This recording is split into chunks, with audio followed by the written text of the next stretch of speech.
Hello, and welcome to this podcast by the Michael and Susan Dell Foundation. I'm Janet Mountain, the Executive Director of the Foundation.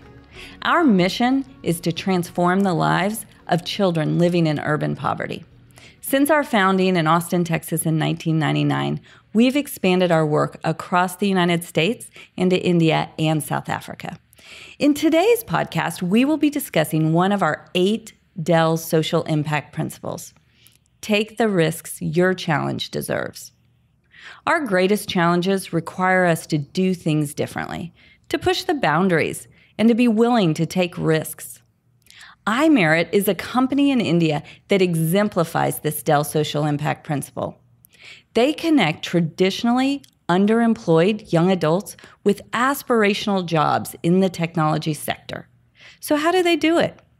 To find out, Santosh Ramadas, program manager from our India office, will be talking with 2 conscious disruptors from iMerit. These are people who are on the ground, doing the work, and who are defining the future of philanthropy and social impact. We will learn about the vision of iMerit from its founder, and we will also hear directly from an employee who overcame significant challenges to become one of the first women in her community to seek employment. I think you'll agree that they are both truly remarkable. So let's get started.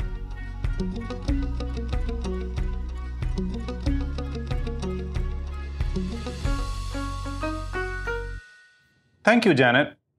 My name is Santosh Ramdas. I'm a program manager at the Michael and Susan Dell Foundation's India office. At the foundation, we're focused extensively on creating opportunities for low-income youth in India to help them fully realize their economic potential.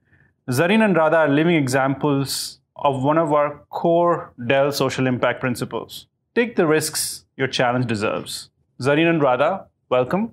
Will you briefly introduce yourself to our listeners? My real name is Mushtari Fatma. Everybody is calling me Zareen. And I am working in iMerit as a senior technical associate.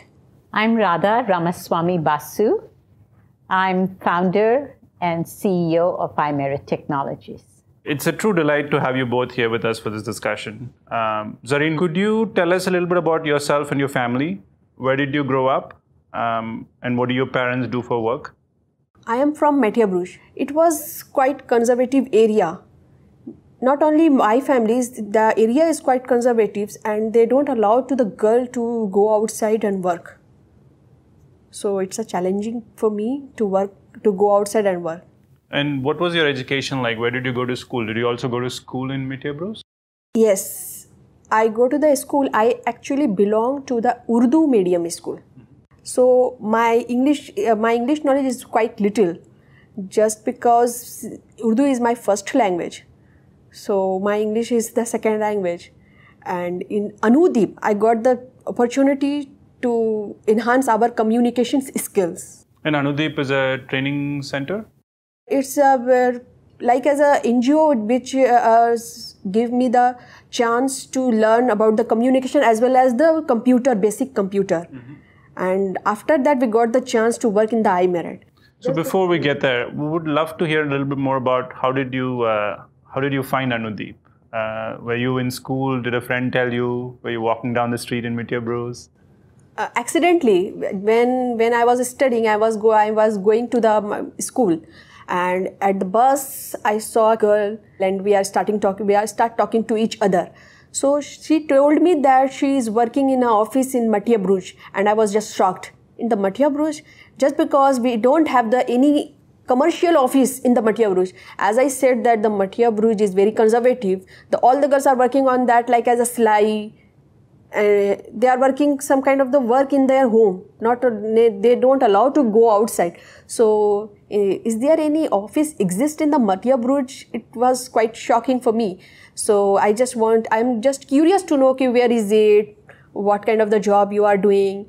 So she gave me the number. So I just contact with her. She gave me the number to their ma'am. So I just contact her and I got the opportunity to graduate in the master. So when was this? How many years ago did you join Anudeep as a trainee? 5 years ago.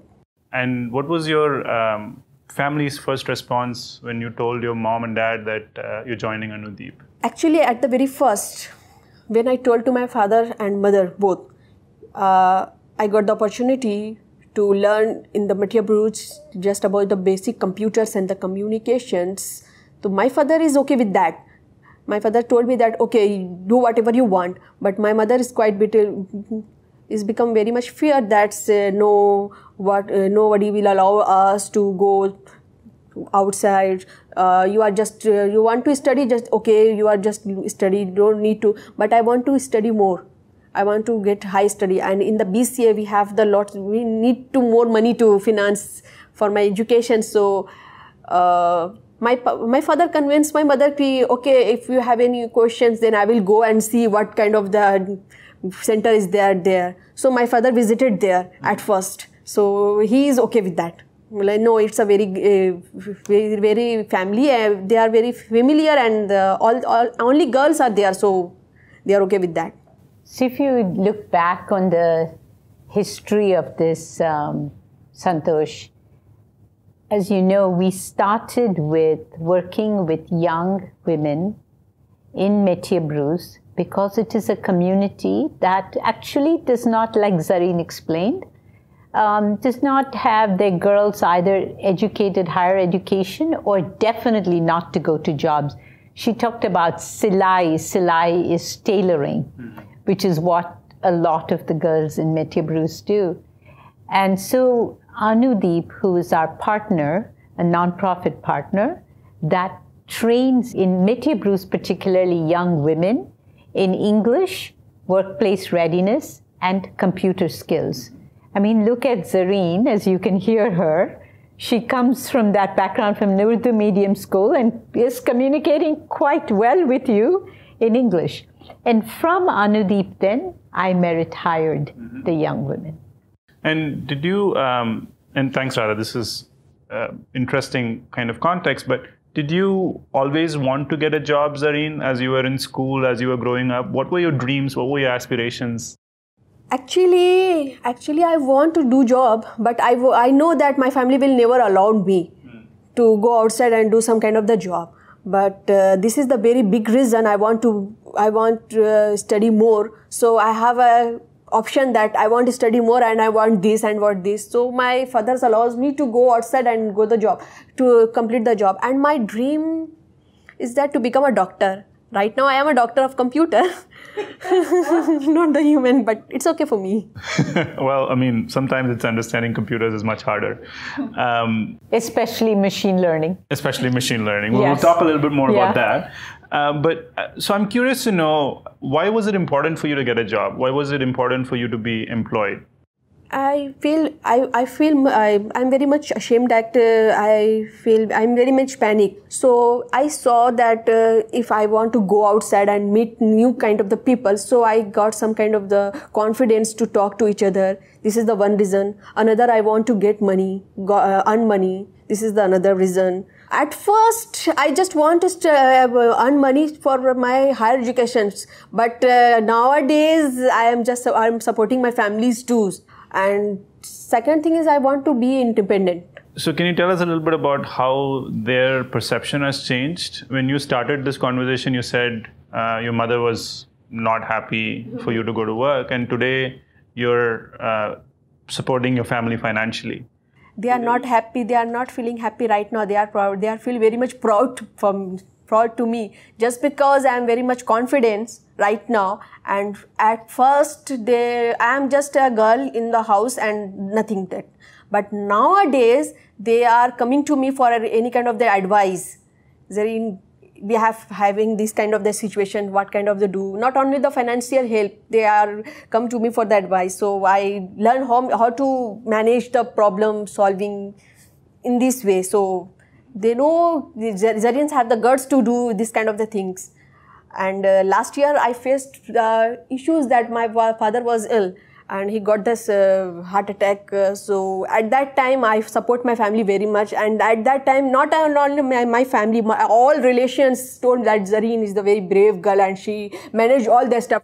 Zareen, sounds like your path was very different from a lot of other girls and young people in your community, and you've taken a lot of risks in the process. Can you tell us a little bit about what those risks are and how did you kind of manage to navigate them? First of all, this is a very big risk to go outside and convince to my mother, no, this is the very good thing. This is the very tough for me to convince my mother. And if you convince your mother, you can convince anybody. Yes, this is my first test and I was very good in my study. So my mother tell me, okay, but be careful. Well, I would love to also hear a little bit more about what you do at iMerit today. What is your job? What are you responsible for? As I said that I'm technical associate in iMerit, I joined as a hardware networking part to learn. At that time, I don't know how to open the computer. I know how to on the computer, but not how to assemble the computer. So I feel that this is the good platform to learn so many things which are related to my educations. So how many computers is under your network management today? Right now, 79 PCs and 4 laptops. And if I understand right, you're responsible for making sure these are running. Yes. 24/7? 24/7, and not only the machines, the networking part also, the bandwidth utilizations according to their project. Software applications. Software applications. I am very much curious to make tools, so I developed the tools to report all these kind of small tools. So in the iMerit, I have the Google, so I learned so many things. And today, if let's say something goes wrong with something in the network at iMerit, at the Mitya Bruce Center, how do you respond to it? What is part of your responsibilities in terms of making sure that the whole network is running? All responsibility is mine. Okay. So I am the responsible to take care of all the networking parts, not only the networking parts, all the switches. So any kind of the small problems happen, so I need to check out all the networks. I have to say, to come in and say that Zareen's like the backbone of the Mitya Bruce Center. We've close to 200 people working at the Mitya Bruce Center in 2 shifts and on 3 floors. And now she has a team under her of a couple of people. So she's the senior technical associate. So from a client point of view, and from the people working there, this is extremely critical, and they consult with her. And these tools she's talking about are tools that she has developed to be able to report issues and to be proactive about looking at the issues. So it sounds like, from a client perspective rather, her presence is almost critical to ensure that you're able to fulfill your business requirements. I would agree with you taking the almost word out. It is super critical. I take it back. Yes, it's very critical. And what happens if you're not there for one day? I have 2 people. So when they have some kind of the issue, they called me, and I also available in 24/7. If any kind of the issue they are facing, just they called me and I will just diagnose. If I cannot resolve that, then I call to my senior manager. So he will. What do you like the most about your job at iMerit today? What is your favorite part? When new people come to me and everybody's introduce me like as I'm a technical person of that. To being a girl or I'm a technical person, they are become very much shocked. Oh, you are the Zareen. So it's a very good thing for me. Not only for that, at very first I just giving a training to the people for the basic computer. So not only I earned the money, I earned a lot of the respect. Now everybody called me Zareen ma'am. So it's very good to feel that yes, everybody is respecting me lots. And can you also tell a little bit about how your life has changed since you joined iMerit? Let me say you that my life have a big changes. I'm talking about my personal issues. In my families, I am okay with that. But nowadays, I am very important person in my families. They come to me for advice. If they are in the dilemma, then they told me then what would I do. So that was very memorable for me. And it's truly inspiring. I mean, the particular word you use is guts, and I think that's the word that I would use too. I think it's truly inspiring to talk about the commitment and the tenacity and the risks you've taken to get where you are, and the kind of change that you've seen in your own life, but also in your community's life and to iMerit. Thank you really for sharing your story. And we're going to turn to Radha now. Radha, tell us a little bit about yourself. Where did you grow up? How did you get your first start? So I'm from the southern part of India. And like Zareen, I grew up in a very conservative Tamil family. And Zareen is looking at me now and saying, you come from a conservative family? Very traditional, I would say. The youngest of 3 girls. And definitely when I decided to do engineering, we were in an engineering university that had 2,800 guys and 17 girls. So that was quite like you would say, a little bit of a shock to be surrounded by, and to spend 5 years in engineering. Very few girls, and this is a long time ago, Santosh, I won't tell you how long ago, but a very long time ago. There were very few women in engineering. And then I decided that I would get my master's.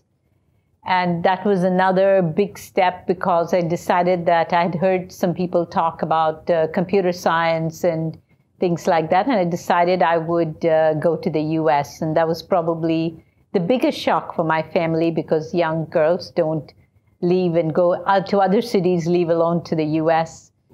Was you, in your idea of going to the US, was that partly to escape the kind of conservatism that you faced when you were growing up?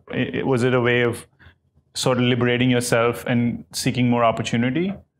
See, my family, though they were conservative and traditional, were very great believers in education. But the belief was you educate yourself and then you get married and you're an educated person. I wouldn't say it was to escape from things, but it was really the challenge of doing something completely new, completely different. I guess the challenge of taking risks as well. When you go alone to the US, I literally did not know a single soul in the US. And at that time, the Indian government allowed you to take $8. And that was the maximum you were allowed to carry? And that was the maximum I was allowed. And I had an assistantship, but what I didn't realize is that it would take, you would get paid first, you had to get a Social Security card, and then you would get paid 30 days afterwards, after you had worked.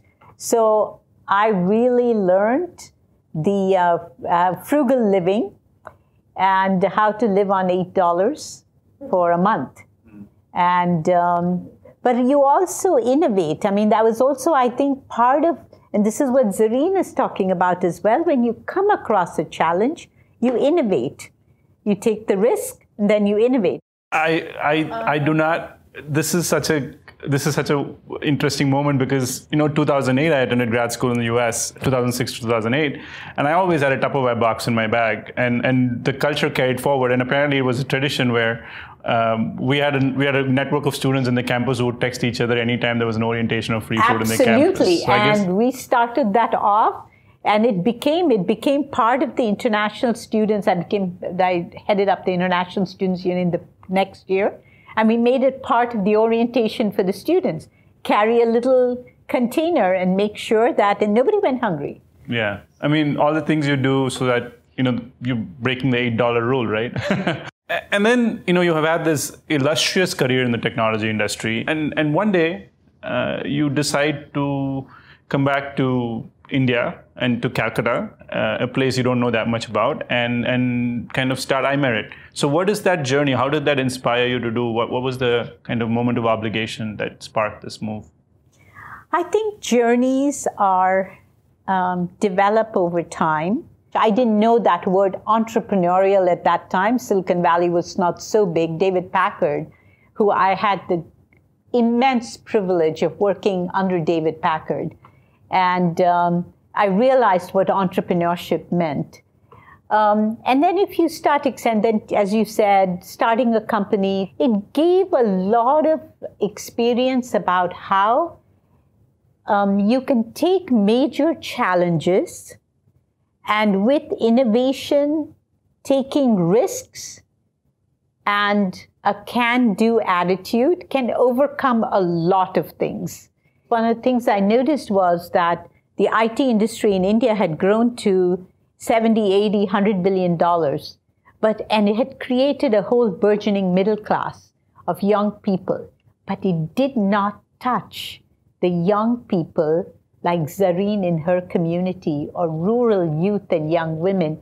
Basically, they were disconnected from this whole wealth creation and felt like this was a great opportunity to take technology and business and bring them together with social impact. When you first started, did you ever wonder that, were you crazy in doing this? What are the kinds of risks that you're taking? Or other people call you saying, rather, you're crazy. You can never find that kind of talent in Mitya Bruce. And how did you overcome and stay positive and just keep working towards that goal? Definitely. A lot of people thought I was crazy. I think that it is, one thing you said right in the beginning, which struck me a lot, and I heard this also from Janet. You talked about one of the Dell's social impact principles: take the risks your challenge deserves. This is a challenge of inclusion and believing in the power of youth and young women. It's the challenge, and making them inclusive into the digital economy. Well, then you have to take some risks. But what's the worst that can happen? This is the thing I would think about whether you go into Mitya Bruce or into the Sundarbans and work with rural youth and young women, or let's say Zareen's community. Okay, you take the risk, you set it up. What's the worst that could happen? I truly believe that the best learning is when you fail and you dust off and move on. You pick yourself up, dust off, and move on. And that became almost like a way of life for us in iMerit. Progress comes through challenges. Challenges involve risks. And risks happen when you do something disruptive. If you put those four things together, then your progress happens, transformation happens. We do work that's rather unique in India in machine learning, training AI, artificial intelligence. We do natural language processing. So we are in sentiment analysis, product categorization, all the things that you're finding that data scientists are working on in Silicon Valley, in New York. And you can ask the question, how are these young men and women doing it? It requires three things. It requires actually thinking out of the box, not saying that I don't have the education, but you can be skilled with pattern recognition, looking very differently at skilling, having very much a can-do attitude. One of the things I love about iMerit and the employees like Zareen is the fact that I remember bringing in a project around self-driving cars and very complex image capture and something called dense pixel segmentation. That means looking at the pictures, street pictures that are captured, segmenting it at a pixel level, very complex. In fact, it's called cosmic dense pixel segmentation. And then training the machine, the computer, to be able to recognize it. I remember bringing that in and thinking, oh my gosh, there is no way that we are going to really be able to do this. We now have 150 young people trained to do it, and we are regarded as among the best in quality, throughput, and in the complex tasks that are required around training AI for self-driving cars. So, and this is technology that enables cars that drive themselves autonomous, self-driving, yes. And what you're telling us is that those cars and the machines that drive them are trained by youth who come from marginalized communities. Absolutely. And don't have advanced computer science degrees. Absolutely. In fact, I have learned to believe now how much this has not to do with having an advanced computer science degree. It is to do with the fact that these young men and women are really eager, really motivated, and that we can use new methodologies of skilling, which really use pattern recognition, are on a technology platform, and you get skilled through the technology itself. And then their can-do attitude and the motivation. I will share something. In an industry that has high attrition, we have 97% retention over multiple years in the organization. We have 54% are women. So it's a very high-functioning organization and highly motivated. And if we don't know how to do things, we'll innovate and take risk. Right, Zareen? Yes. This is one thing this company does well. It takes risk. Okay, it doesn't work. We learn from it and we dust off and move on. I think the powerful part of this story is that somewhere iMerit is taking this entire paradigm around talent and potential and flipping it around and completely questioning the most common assumptions about how we think about talent. And the fact that you're doing all this cutting edge work with talent that comes from the most unexpected places. I think that's a movement you're building beyond just a company. I truly believe that it is a movement. I think also it is the future of how technology work will be done, that clients could be everywhere, anywhere. You have a strong technology platform. You skill young people from anywhere, and it doesn't just have to be India. It could be disenfranchised youth in the US or in any part of the world, and you skill them to be able to be part of the digital economy. I truly believe that's where the next phase of the IT industry is going, and that's where we will really progress. And I think you guys are saying something powerful here that is going to define the future of how we see this evolving. I do want to switch gears. You spoke about failure a little bit before. Was there any point in this journey that you would think that you thought that you weren't going to make it and that the company was going to fail? Yeah, as a matter of fact, yes. I didn't know if I felt like the company would fail, but there were a couple of times when it didn't look like we were making much progress. And we started off having no idea what people could do. So we started off with trying data entry, digitization, your more typical BPO work, etc., not knowing where we would get work from. There were a couple of good US friends, network of clients who gave us work.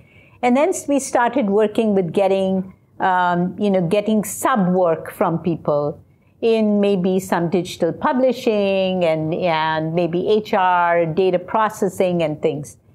And somehow it didn't click. And I also felt like, oh my gosh, I don't want to build another BPO, like back office work at the very low level, which is, just data entry digitization. But we couldn't, how do you convince people? It was pretty frustrating. And it's like, well, what do we do? What do we do? So we decided to just take the plunge and start to train people, not knowing, were we ever going to get any clients? Would anybody trust that we could do it? And we started doing and taking some risks. Yes, okay, yeah, we can do it. And so at that point, how can we scale this? Have tens of thousands of young people to really scale it. Otherwise, it's not a movement. So definitely, there was some challenging times. Very challenging.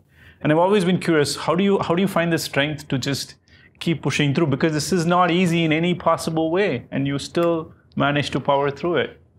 It's hard, no question. It's challenging. If Zareen can do it, and 900 people like Zareen can do it, young men and women, we just talked about the women, young men, they come from the poorest communities. There's no power there. There are no roads there. They come from tribal communities. So to me, I would ask you back the question, if they can do it, given the opportunity, why is it so hard for me to work through this? Yes, it's a challenge every day. But you know what? The challenge is also very exciting. You believe in the can-do and the power of young women and youth. If you're motivated and you want to learn, man, you can do it. powerful answer. And the only thing I would say is that one of the things that iMerit has done in showing us the way is to inform the foundation that what is possible in terms of our own work with young people, and to show that you could find youth in the toughest communities in the world and provide them career opportunities in some of the most advanced kind of technologies is really pushed our understanding of what is possible if the right risks are taken and the kind of challenges that can be overcome. And the risks that Zareen, you take, and Radha, you've taken, and that's almost injected as a DNA into the way the company believes in taking risks, because I think the kind of talent you find is so miraculous in many ways and so exceptional, which shows in the quality of work they deliver, in being able to run a 3-floor complicated network of computers to deliver high quality value. And I think that is inspiring. Thank you. This is truly inspiring, and I think listening to you both, I can see why the value of this company and how you've built it is phenomenal. What advice would you give to people who are faced with challenges and risks in pursuing their dreams? Actions are more important than words.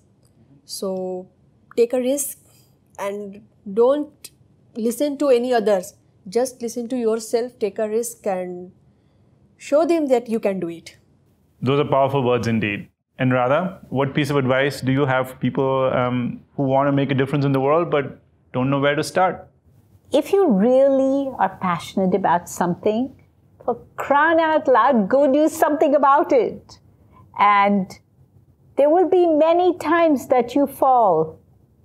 And out of those failures will come the best learnings. That one I really fundamentally believe in, that failures produce the best learnings. I was listening to Zareen and I thought we should just end with that. I wish I had said cut at that point.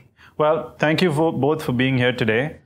It's truly a pleasure and privilege for us to spend this time with you and for our listeners. And for the listeners, if you would like to learn more, please do visit iMerit's website. That's www.imerit.net, imerit.net. And thank you both again. Thank you, Santosh. Thank you again for listening today. At the Michael and Susan Dell Foundation, we believe that taking big risks to address big challenges can result in big impact.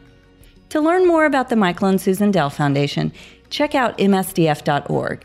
You can also follow us on Twitter at msdf_foundation or find us on Facebook. Until next time.